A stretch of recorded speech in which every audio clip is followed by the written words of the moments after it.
que déjà, avant, le diagnostic se faisait à l'IRM.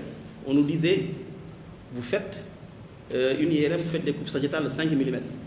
Si vous arrivez à voir le ménisque, ou le sexe dans sa totalité, c'est-à-dire le corne antérieur, segment moyen, sur 3 coupes, vous considérez que votre ménisque est trop gros. Okay? C'était un peu le critère morphologique, mais après, maintenant, les protocoles ont changé, les coupes sont devenues plus fines.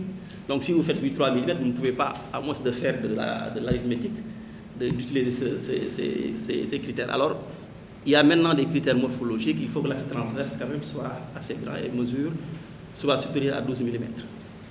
C'est ce que nous voyons sur cette image-là, avec un ménisque qui occupe tout l'espace entre le condyle et le plateau tibial.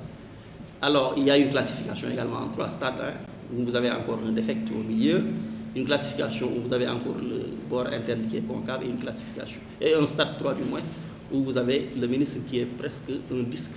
C'est ça le vrai ménisque discoïde. Alors, il existe d'autres lésions méniscales, hein. Donc vous pouvez avoir des contusions méniscales dans le cadre d'un traumatisme qui se manifeste par un hypersignal diffus du ménisque. Vous pouvez avoir des kystes méniscaux, mais souvent ces kystes surviennent sur des fissures méniscales horizontales.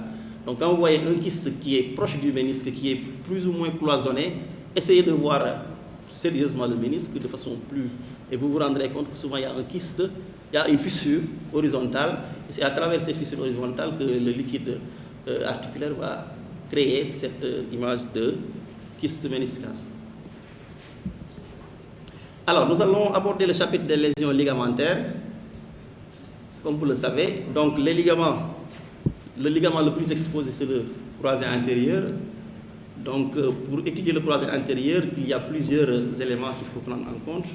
Parfois, juste, on ne le voit pas bien, c'est un problème de visibilité. Parfois, on voit une désorganisation architecturale, ou bien on voit une interruption complète, ça c'est le cas le plus facile. Parfois c'est juste des anomalies de signal, c'est un hypersignal diffus, parfois c'est des modifications de la forme ou du trajet, une horizontalisation du segment inférieur, une angulation, quelque chose comme ça. Donc chaque fois que vous avez une suspicion de LCA, effectivement, vous pouvez analyser tous ces éléments si le diagnostic n'est pas évident. Alors les signes associés également sont à prendre en compte parce qu'ils sont importants pour parfois affirmer le diagnostic. Donc là, plus ou moins, si on voit ce cas-là, il est facile. Vous ne voyez presque plus de ligaments croisés. Hein. Donc vous voyez juste un LCP qui est là. Alors là, vous voyez une partie, la partie inférieure du ligament, la partie supérieure, vous ne la voyez pas. Donc, et là aussi, vous voyez un hypersignal diffus un peu au niveau proximal. Donc toutes les variantes existent en termes de sémiologie, mais le plus important, c'est de regrouper le maximum d'informations qui vous permettent d'asseoir le diagnostic. Et maintenant, l'imagerie même s'intéresse à plus. Comme il s'agit de 2 faisceaux, l'imagerie cherche maintenant à préciser si c'est une atteinte unifasciculaire ou totale. Et si l'atteinte est unifasciculaire, est-ce que c'est une atteinte qui est légère, qui est modérée, ou bien qui est complète pour un faisceau? Alors, donc si vous regardez ces images, vous vous rendez compte qu'en fait, l'aspect de la rupture du LCA varie en fonction du temps. Donc quand c'est une rupture très récente, fraîche, ce qui arrive souvent parfois en pratique, donc vous avez de l'œdème et puis une désorganisation des fibres, un hypersignal diffus qui vous permet de faire le diagnostic. Donc là, on le voit sur cette... On voit également, ce serait bien également que vous reteniez qu'il y a des variantes de ça, de cette lésion, de cette rupture. Au stade aigu, souvent il peut y avoir des arrachements de l'insertion spinale du ligament qui correspondent également en fait à une variété on considère ça cliniquement comme une rupture du LCA. Et ces lésions sont plus fréquentes chez le sujet jeune. Donc c'est pourquoi il est fondamental de faire les radiographies standards. Elles vous montrent d'emblée ces lésions osseuses que vous voyez très bien avant d'envisager une éventuelle rupture du LCA à l'IRM.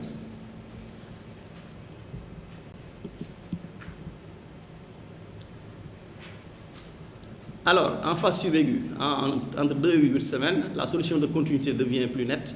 Et souvent, il y a une petite collection liquidienne qui sépare bien les berges, donc le diagnostic est plus facile à ce stade. Et c'est souvent à ce stade-là, en dehors de contexte particulier, que on préfère faire plus ou moins l'IRM par rapport au stade aigu. Alors, le stade tardif, comme vous le voyez, il y a plusieurs possibilités, passant d'une visualisation partielle d'un segment inférieur résiduel ou bien à l'absence complète d'un ligament croisé antérieur qu'on appelle un ligament fantôme. Donc, vous ne voyez pas du tout de ligament, ne vous étonnez pas, ce n'est pas parce qu'il n'en a pas, c'est parce que le ligament est rompu et n'est plus visible. Alors, si la rupture n'est pas patente de par les signes que vous pouvez voir en IRM, il est important de faire appel aux signes indirects. Alors, ces signes indirects sont nombreux, parmi lesquels il y a des signes osseux déjà. Il y a ce qu'on appelle la fracture de second, qui est une fracture ostéochondrale du bord latéral, qui est presque l'équivalent d'une rupture de LCA. Si vous l'avez sur votre radio, il faut rechercher une rupture de LCA.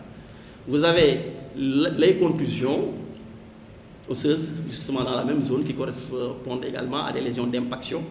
Et puis vous avez ce qu'on appelle le tiroir antérieur. Le tiroir antérieur vous montre qu'en fait, il y a un glissement du plateau tibial vers l'avant. Et comment apprécier ce tiroir antérieur?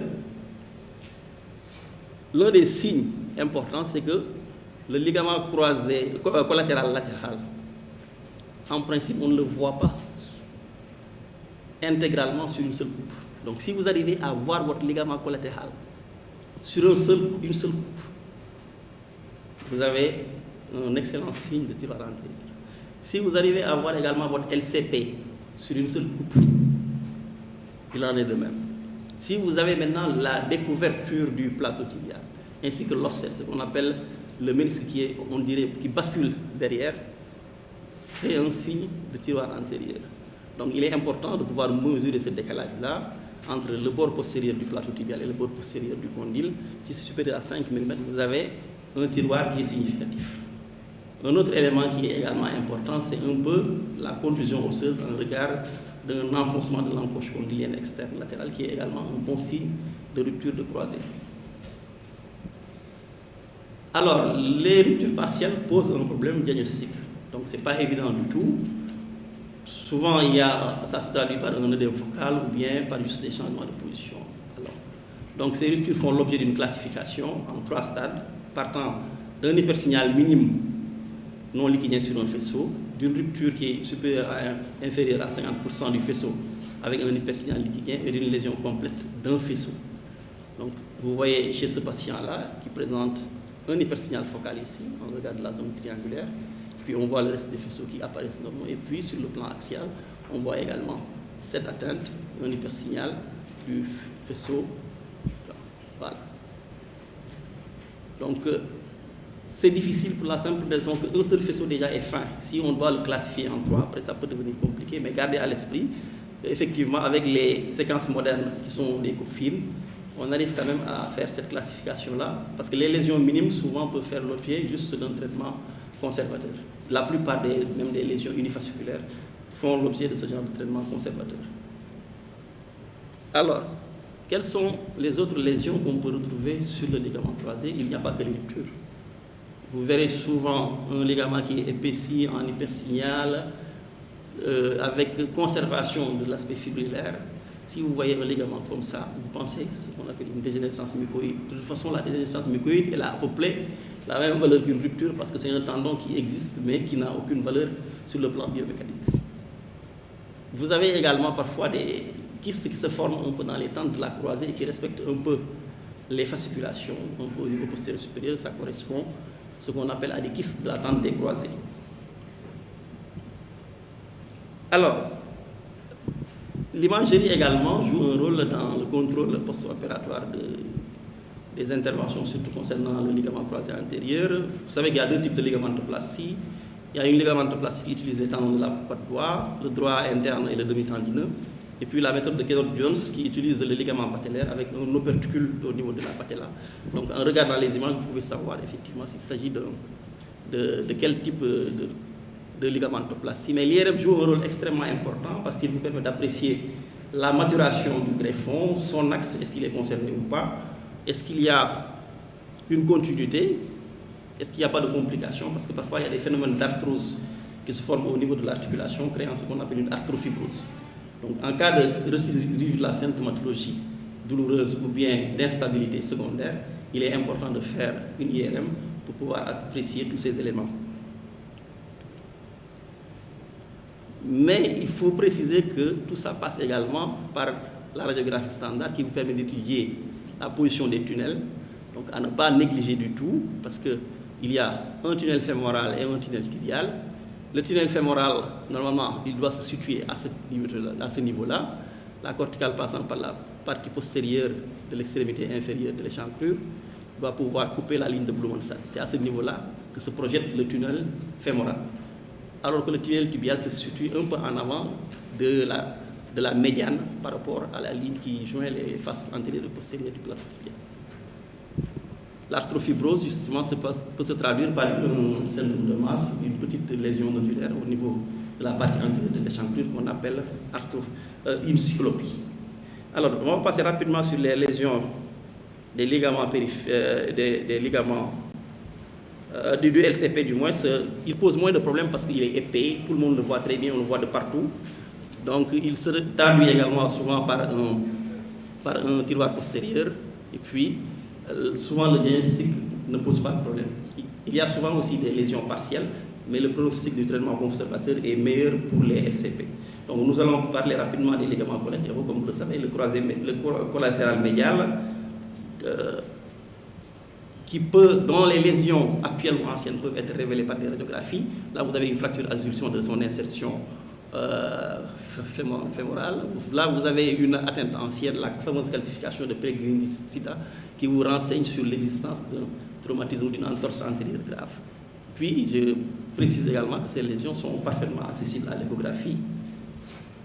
Alors, là également, il y a une classification qui permet de diviser les lésions en trois. Donc, le grade 1, il y a un hypersignal autour du ligament collatéral médial. Le grade 2, il y a une rupture partielle des fibres. Et le grade 3, il y a une rupture complète des fibres. La rupture du ligament croisé latéral est rare, elle est rarement isolée et souvent elle s'associe à des lésions de ce complexe qu'on appelle le point d'angle postérolatéral. Alors, au total, donc, il faut retenir que l'IRM, c'est un peu la base de l'exploration exhaustive du genou. L'avantage qu'elle a, c'est qu'elle vous explore tous les compartiments, contrairement à l'échographie qui peut faire juste l'étude des ligaments externes. Elle doit répondre aux questions du chirurgien. Est-ce que si c'est une lésion méniscale, est-ce que c'est une lésion stable? Est-ce que c'est une lésion qui peut faire l'objet d'un traitement conservateur? Ou bien est-ce qu'il faut carrément aller vers les sutures méniscales plus que vers les ménisectomies? Parce que les ménisectomies sont très arthrogènes. Donc le concept d'économie méniscale, justement, repose exactement sur, effectivement, la rentabilité sur le plan sémiologique de l'IRM et complété éventuellement, en fait, dans un second temps, par l'arthroscopie. Donc l'IRM doit s'atteler à faire une description lésionnelle complète et une classification se rapprochant de l'arthroscopie. Je vous remercie de votre attention.